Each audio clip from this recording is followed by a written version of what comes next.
Hello दोस्तों, आपका स्वागत है अपने YouTube channel lucky MS exam में। दोस्तों, आज हम आपको लाभ हानि से संबंधित कुछ प्रश्न बताएंगे जो एसएससी जीडी एग्जाम के लिए बहुत ही महत्वपूर्ण है। दोस्तों, क्वेश्चन नंबर 1 देखिएगा। क्वेश्चन लिखा गया है कि किसी बैग को 230 रुपये में बेचे जाने पर 15% का लाभ होता है। यदि बैग को 20% पे लाभ पर बेचा जाए तो उसकी बिक्री कीमत ज्ञात कीजिए। दोस्तों, एक बात हमेशा याद रखना कि अगर कोई वस्तु खरीदी जाती है तो उसकी कीमत सदैव कितनी होती है दोस्तों? 100% के बराबर होती है। 100% के बराबर यहाँ पे कास्ट प्राइस क्या होगा? 100% के बराबर हो जाती है। अब यहाँ पे इस पे 15% लाभ लेके बेचा गया होगा।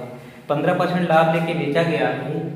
15% लाभ लेके बेचा गया होगा तो यानी 100 रुपये में क्या करेंगे? 15 रुपये जोड़ लेंगे तो 115% बन जाएगा। और 115% पे बेचा गया है तो 230 रुपये का बेचा गया है।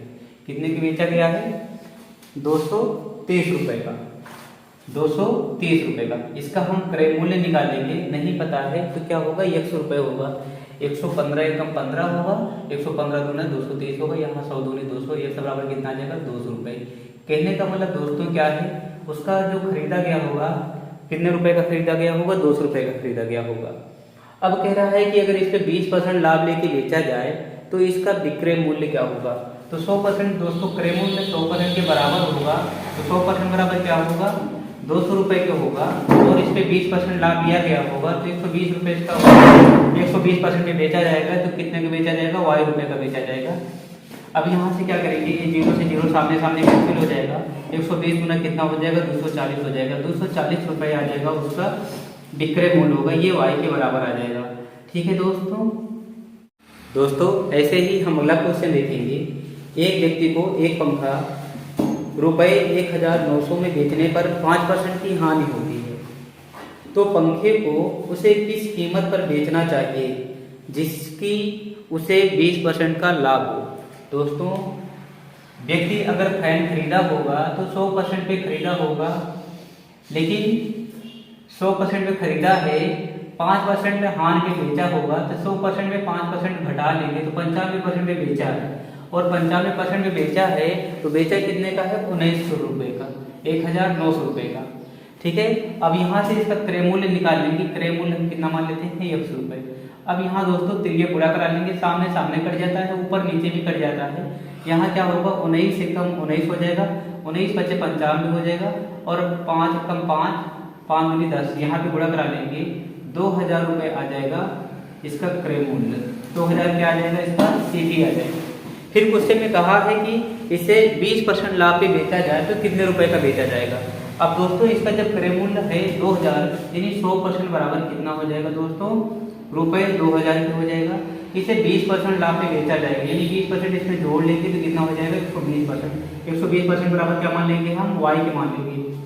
अब 120% पे बेचा जाता है तो वास्तविक मूल्य क्या होगा? ये पूछा गया है। सेलिंग प्राइस ये हमारा क्या होता है? Percentage value. ये हमारा क्या होता है? ओरिजिनल मान होता है, विक्रय मूल्य।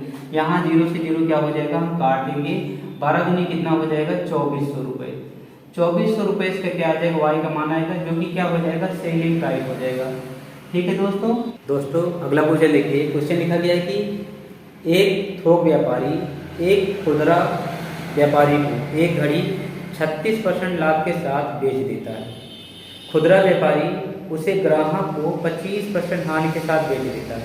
यदि ग्राहक रुपये 2499 रुपये का भुगतान करता है, थोक व्यापारी का लागत मूल्य क्या था? हम मान लेते हैं दोस्तों, माना जो थोक व्यापारी होगा, थोक व्यापारी कितने का वस्तु खरीदा रहा होगा? 100 रुपये का। अब 100 रुपये में 36% लाभ लेके बेच रहा है, यानी 36% का मतलब होता है 100 रुपये में 36 रुपये लाभ ले रहा है, जिसकी कीमत हो जाएगी 136 बटे कितना हो जाएगा? 100। अब ये कौन खरीद लिया गया? एक खुदरा व्यापारी खरीद लिया। अब खुदरा व्यापारी क्या किया? इसे 25% हानि पर बेच दिया।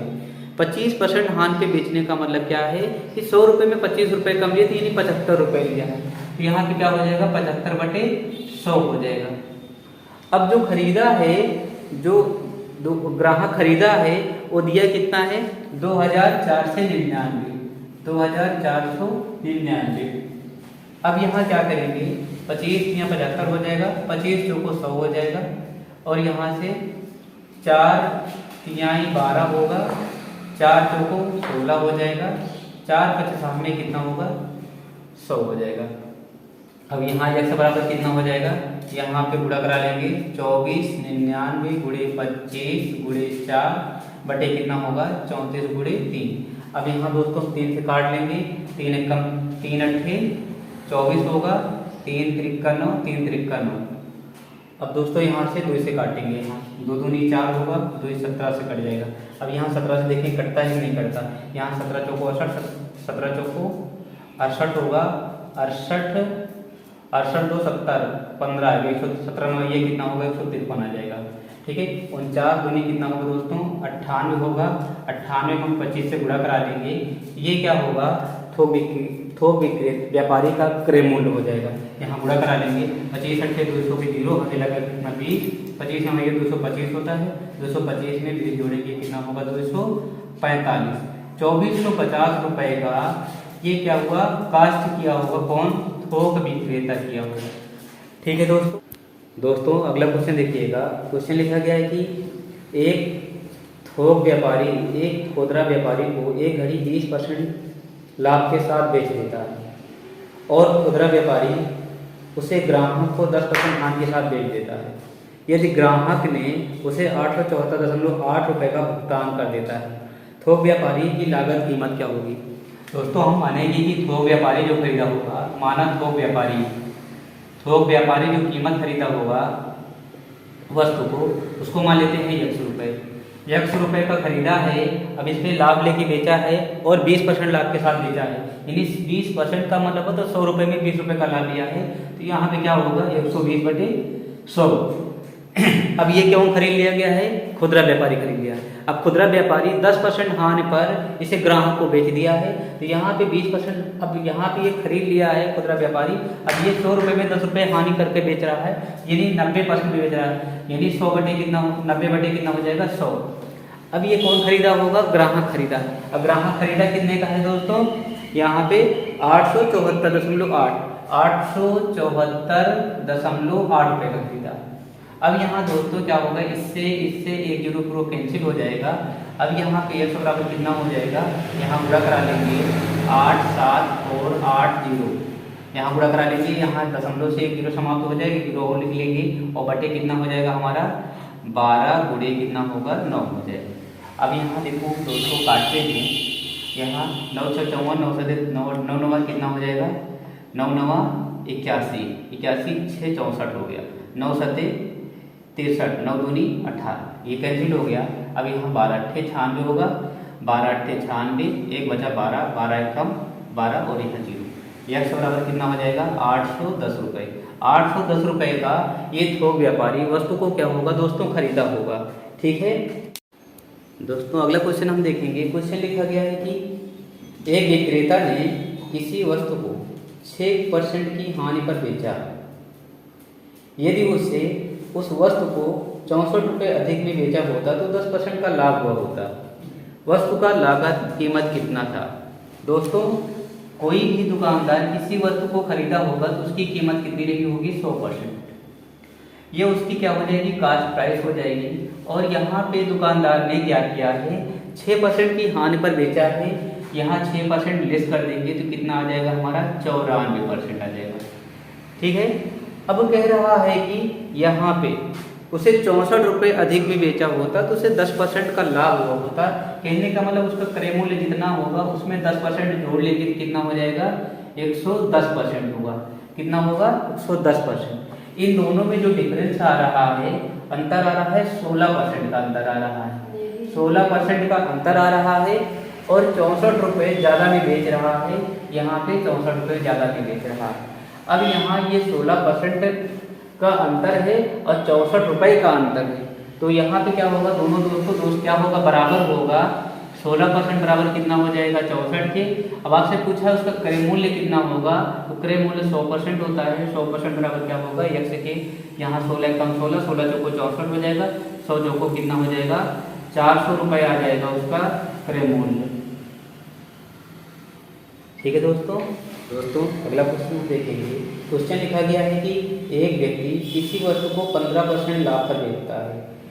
यदि उसने इसे 6 रुपये अधिक में बेचा होता तो उसे 18% का लाभ हुआ होता।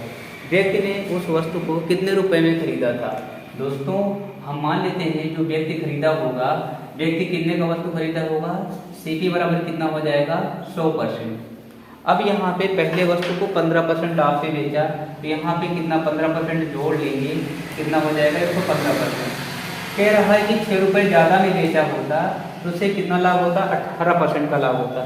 कितने परसेंट का लाभ होता, 18% का लाभ होता। तो यहाँ पे इसमें 18% जोड़ लेंगे तो 18% हो जाएगा। तो यहाँ पे अंतर कितने हो जाएगा, 3% का अंतर होगा और 6 रुपये का अंतर है। 3% का अंतर है, 6 रुपये का अंतर है, तो दोनों बात क्या होगा, एक बराबर होगा। तो यहाँ 3% बराबर कितना हो जाएगा, 6 रुपये का हो जाएगा। तो उसका कीमत कितना होगा दोस्तों, 100% के बराबर होगा। तो 100% बराबर कितना आ जाएगा, 100 रुपये होगा। यहाँ 3 एकम 3 होगा, 3 दूनी 6 होगा, 100 दूनी कितना हो जाएगा, 1 बराबर 200 रुपये। जो व्यापारी है, व्यापारी उस वस्तु को कितने में खरीदा होगा, कास्ट प्राइस उसका कितना होगा दोस्तों, 200 रुपये। ठीक है दोस्तों।